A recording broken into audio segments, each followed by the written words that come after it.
Yes bank मामले में जांच एजेंसियों ने कार्रवाई तेज कर दी है। लुकआउट नोटिस जारी होने के बाद बैंक के फाउंडर राणा कपूर को ईडी के दफ्तर ले जाया गया है। कल उनके खिलाफ लुकआउट नोटिस जारी किया गया था। देर रात उनके कई ठिकानों पर ईडी की टीम ने छापेमारी की कार्रवाई को भी अंजाम दिया था। राणा कपूर के खिलाफ डीएचएफएल के 2 केस दर्ज किए गए थे। डीएचएफएल को दिए गए लोन और मनी लॉन्ड्रिंग के मामले में उनके घर पर छापा मारा गया।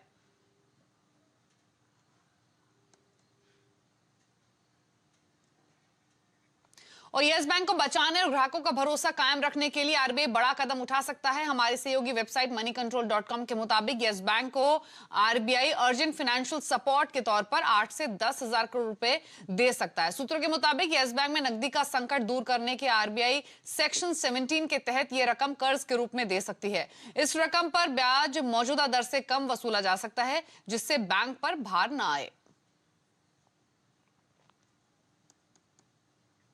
और यस बैंक के लिए आरबीआई के रिवाइवल प्लान पर एक कदम चलते हुए आज एसबीआई ने अपना एक्शन प्लान पब्लिक किया। बैंक के चेयरमैन रजनीश कुमार ने प्रेस कॉन्फ्रेंस की और यस बैंक के डिपॉजिटर्स को यह भरोसा दिलाया कि उनका पैसा सुरक्षित है। एसबीआई यस बैंक में बतौर निवेशक शामिल होगा और दूसरों को भी शामिल करेगा। उन्होंने बताया कि बैंक के टियर 1 बॉन्ड राइट ऑफ किए जाएंगे।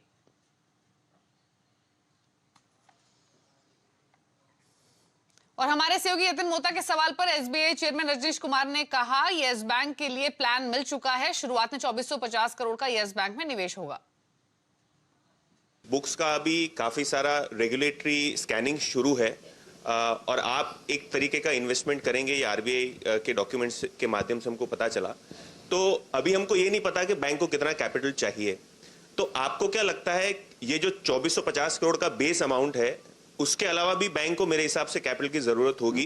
तो क्या एसबीआई ये तैयारी कर रही है कि आगे जाके कोई फेजेस में, चाहे वो राइट्स इश्यू हो या फेजेस में इन्वेस्टमेंट रहेगा, या एक बुलेट इन्वेस्टमेंट होना चाहिए आपके हिसाब से? कैसे रहेगा वो तो अभी हम लोग तय करेंगे जब हमारी इन्वेस्टमेंट टीम एग्जामिन कर लेगी, उसके बाद ही निर्णय होगा। लेकिन हमारा जो कमिटमेंट है वो इतना काफी है समझने के लिए कि 2450 रुपए तो है, 2450 करोड़ मिनिमम वो तो मिनिमम है, 3 साल के लिए है। उसके बाद कितना होगा या क्या होगा वो निर्भर करेगा। लेकिन जो आरबीआई ने ऑथराइज्ड कैपिटल उस स्कीम में बढ़ाया है, तो उसमें जो अनुमान है या जो वेरियस अनुमान आ रहे हैं कि 18,000 करोड़, 15,000 करोड़, 20,000 करोड़, जो कुछ भी जरूरत पड़ सकती है, तो मुझे नहीं लगता कि बैंक का commitment over a period of time 10,000 crore से ज्यादा होगा। ओके। और सर एक और वो भी कोई जरूरी नहीं है कि हमें 10,000 करोड़ करना ही पड़ेगा, लेकिन अगर करना पड़ेगा तो हम करेंगे। ठीक है। और एक आखिरी सवाल, आरबीआई के डॉक्यूमेंट में ये दिया गया था कि टियर 1 बॉन्ड्स का राइट डाउन होगा। मैं जो रेटिंग एजेंसीज की रिपोर्ट पढ़ रहा था और काफी एनालिस्ट से मैंने बात की, तो एक मुझे एनालिस्ट से ये पता चला कि एसबीआई का भी एक्सपोजर है टियर 1 बॉन्ड्स में। टोटल जो क्वांटम है टियर 1 बॉन्ड्स का वो करीब 8,800 करोड़ के हैं, जिसके अंदर काफी सारी इंश्योरेंस कंपनीज है और पीएसयू बैंक्स हैं। तो मुझे ये जानना था कि एसबीआई का total exposure tier 1 bonds of Yes Bank का कितना है, अगर है तो? 1 करोड़ है, केवल 1 करोड़ का एक्सपोजर है आउट ऑफ 8,800 में। सब इन्वेस्टमेंट यही करते हैं, पता है। ओके।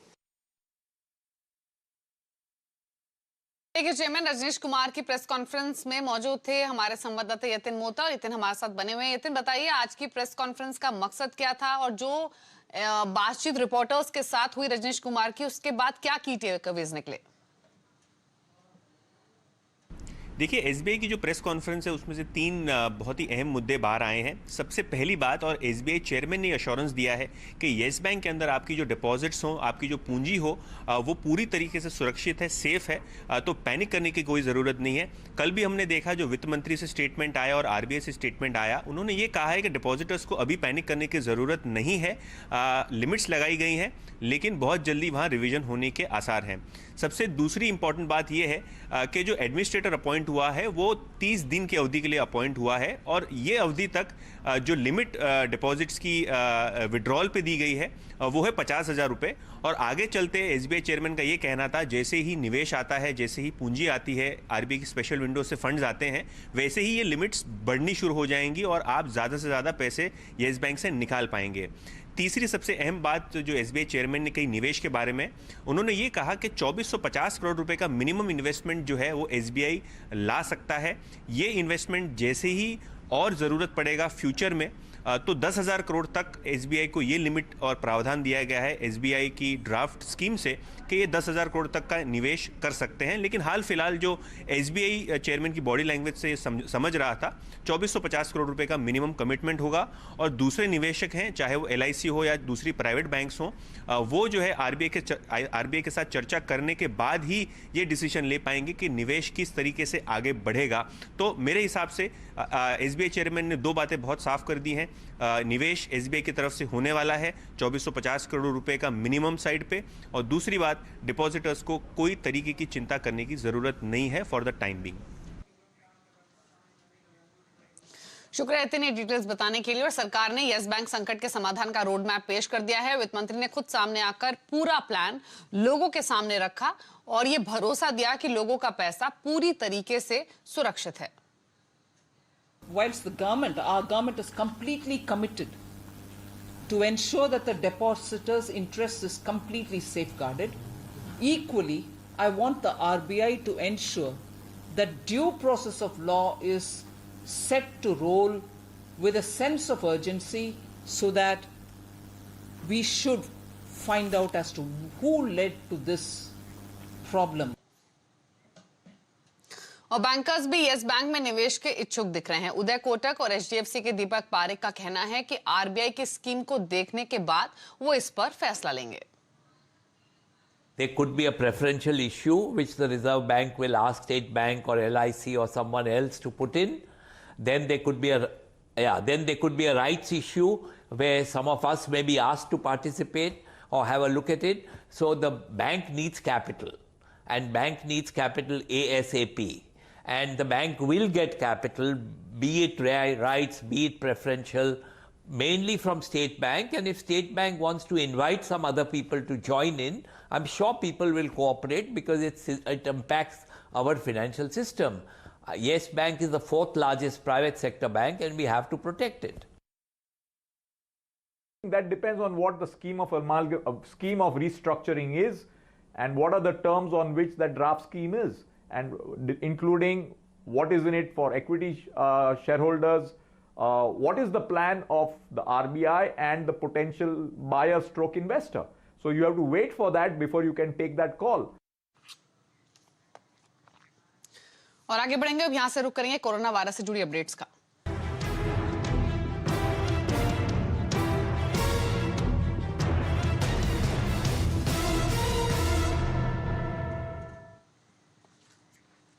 और जन औषधि दिवस पर वीडियो कॉन्फ्रेंसिंग के जरिए लोगों से बात करते हुए प्रधानमंत्री नरेंद्र मोदी ने लोगों को कोरोना वायरस से जुड़े अफवाहों से बचने की सलाह दी। उन्होंने कहा कि लोगों को हाथ मिलाने के बजाय दोनों हाथ जोड़कर नमस्ते करने की आदत डालनी चाहिए।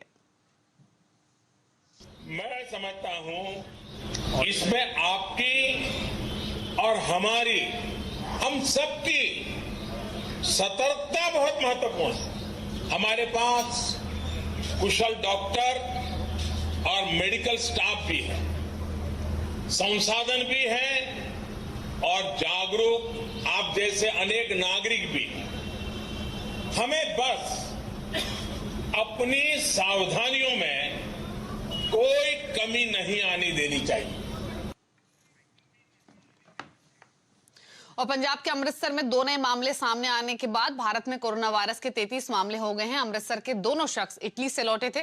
वहां जम्मू में 2 संदिग्ध मामले मिले हैं जिनका टेस्ट हो रहा है और सरकार मान रही है कि इन दोनों मामलों के कंफर्म होने की आशंका ज्यादा है, इसलिए जम्मू और सांबा जिलों में स्कूल 31 मार्च तक के लिए बंद कर दिए गए हैं। वहीं कोरोना को लेकर सभी एहतियात बरते जा रहे हैं। होली मिलन वाले कार्यक्रम रद्द कर दिए गए हैं। तो वहीं सरकार ने चेतावनी दी है कि मास्क और सैनिटाइजर के जमाखोरों पर कड़ी कार्रवाई होगी।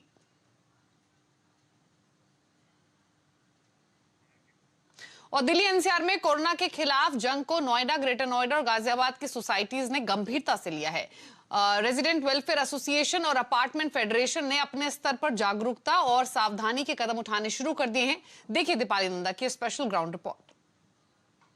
कोरोना वायरस से निपटने और इसके खिलाफ जागरूकता फैलाने के लिए रेजिडेंट्स वेलफेयर एसोसिएशन या अपार्टमेंट फेडरेशन अपने स्तर पर क्या कुछ कर रही है, इसका जायजा लेने के लिए मैं सबसे पहले आई हूँ नोएडा सेक्टर 50 में बनी हुई सोसाइटी में। यहाँ पर हम देखते हैं कि क्या कुछ तैयारी की जा रही है, जो नेबर्स हैं उन्हें किस तरह से जानकारी दी जा रही है एहतियात बरतने के लिए। चलिए। नोएडा सेक्टर 50 की स्टेलर किंग्स कोर्ट सोसाइटी में एंट्री गेट पर ही आपको पता चल जाएगा कि लोग यहाँ कोरोना को लेकर कितने जागरूक हैं। सोसाइटी के गार्ड्स तक ने मास्क पहन रखे हैं। सोसाइटी के अंदर भी रेजिडेंट्स को मास्क बांटे जा रहे हैं। घर घर जाकर लोगों को कोरोना वायरस से बचाव और एहतियात के बारे में भी जानकारी दी जा रही है। इस तरह के जो हैंड सैनिटाइजर है वो भी यहाँ पर लगाए गए हैं, यानी कि जो लोग बाहर से आ रहे हैं वो पहले यहाँ पर आए, लिफ्ट में चढ़ने से पहले अपने हाथों को इस तरह से सैनिटाइज करें।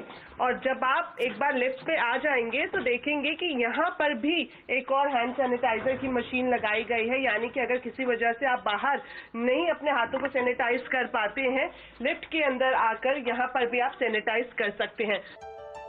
न सिर्फ सोसाइटी के लोगों को बल्कि जो वर्कर या फिर घरेलू नौकर मौजूद हैं, उन्हें भी मास्क पहनने और हाथों की सफाई के बारे में बताया जा रहा है। जब हम सोसाइटी से बाहर निकले तो देखा कि कुछ महिलाएं पेड़ की टहनियां चुन रही थीं। पास जाकर देखा तो पता चला कि ये गिलोई है, जो इम्यूनिटी बढ़ाने और फ्लू या वायरस से निपटने के लिए कारगर नुस्खा भी माना जाता है। गिलोई के पानी, इसको उबाल के पानी इसके पीने से काफ़ी बीमारियां ठीक होती हैं और आगे कोरोना वायरस के लिए तो ये बहुत ही लाभदायक होगा। जनरल प्रिकॉशंस लोग ले रहे हैं। But this giloy is famous since the swine flu fever, so that time people used to take it. Corona से बचाव के लिए इस बार सोसाइटीज होली मिलन के प्रोग्राम भी कैंसिल कर रही हैं। सादे तरीके से होली मनाने पर जोर दिया जा रहा है। इस समय अहम मुद्दा है कोरोना का। कई जगह पूल भर दिए जाते हैं, उसमें वो हमने मना कर दिया है और रेन डांसेस भी बंद कर दिए गए हैं। ज्यादातर सोसाइटीज में अब इसी तरह की तैयारी शुरू की जा चुकी है। जाहिर तौर पर सरकार के साथ व्यक्तिगत तौर पर भी ये सावधानियां बरतना कोरोना जैसे वायरस से आपको दूर रख सकती हैं। दीपाली नंदा, नोएडा। और इसी के साथ एक ब्रेक के लिए रुक रहे हैं, जल्द वापस लौटेंगे। आप देखते रहिए आवाज समाचार।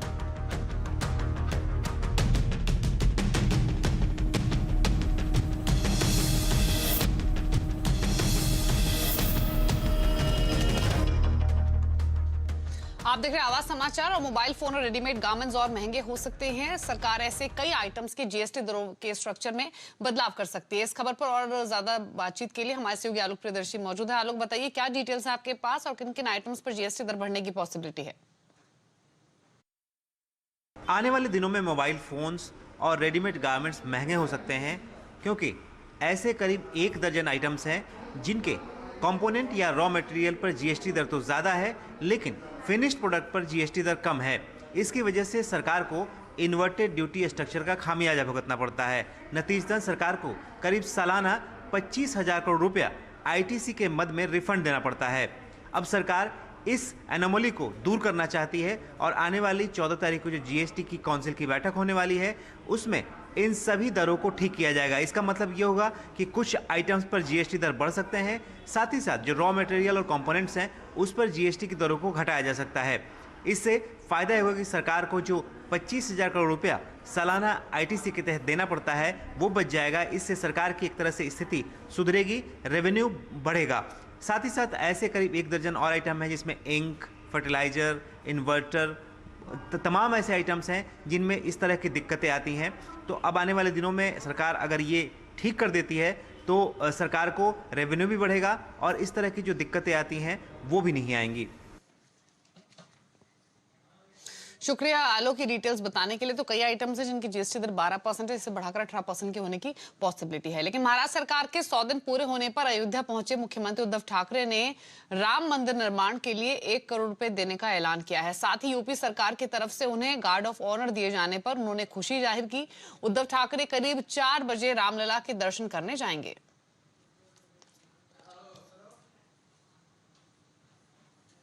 आज मैं आपको मिलने के बाद थोड़ी देर के बाद मंदिर जाऊंगा, दर्शन करूंगा। इच्छा तो जरूर थी कि जैसे पहली बार मैं यहां आया था तो सरयू नदी की यहां आरती की थी, इच्छा तो बहुत थी। आप सारे लोग जानते हो कि पूरे विश्व में वो कोरोना वायरस का सब एक आतंकी फैला हुआ है। और कल ही मैंने मेरे राज्य की पूरी जनता को आह्वान किया है, विनती की है कि कहीं पर भीड़ ना करे।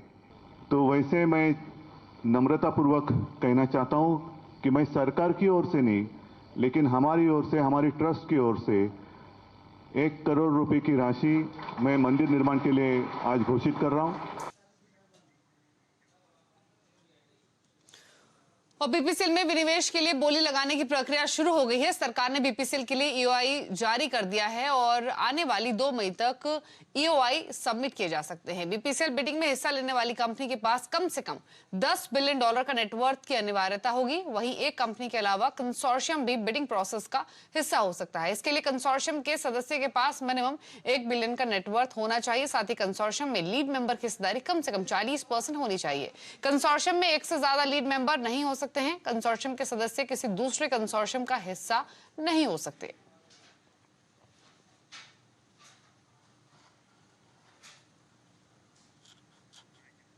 सोने की कीमतें चढ़ी हुई हैं, लिहाजा सोने की खरीदारी कम हो गई है। जिन्हें शादी ब्याह जैसे मौकों के लिए सोना खरीदना पड़ रहा है, वो भी पुराना सोना बदलकर नया सोना ले रहे हैं, ना कि नकद देकर सोना खरीद रहे हैं।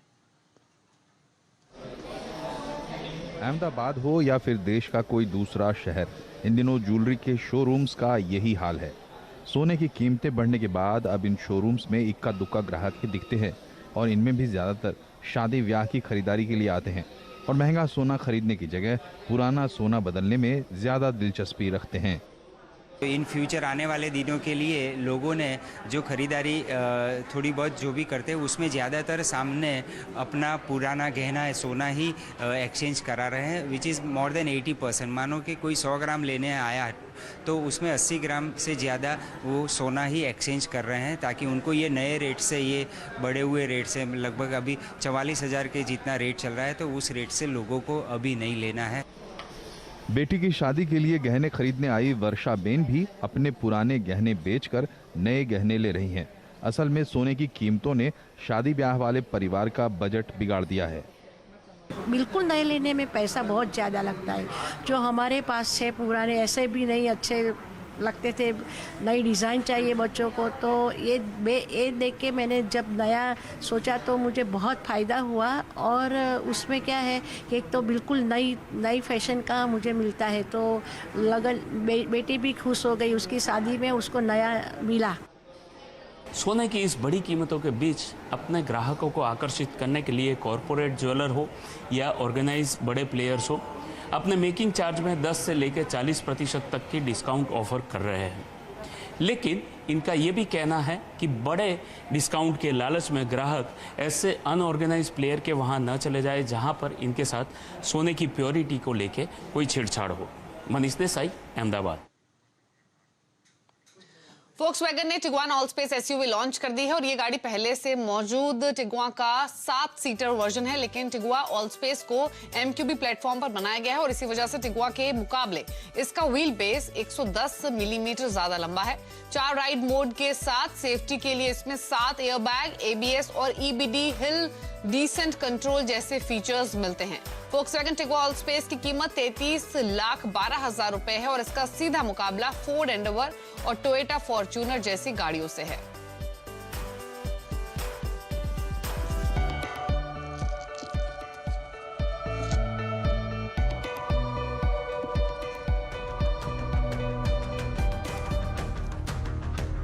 और इसी के साथ इस बुलेटिन में इतना ही। खबरों पर लगातार अपडेट के लिए CNBC आवाज से जुड़े रहिए, ट्विटर, फेसबुक और यूट्यूब के जरिए। नमस्कार।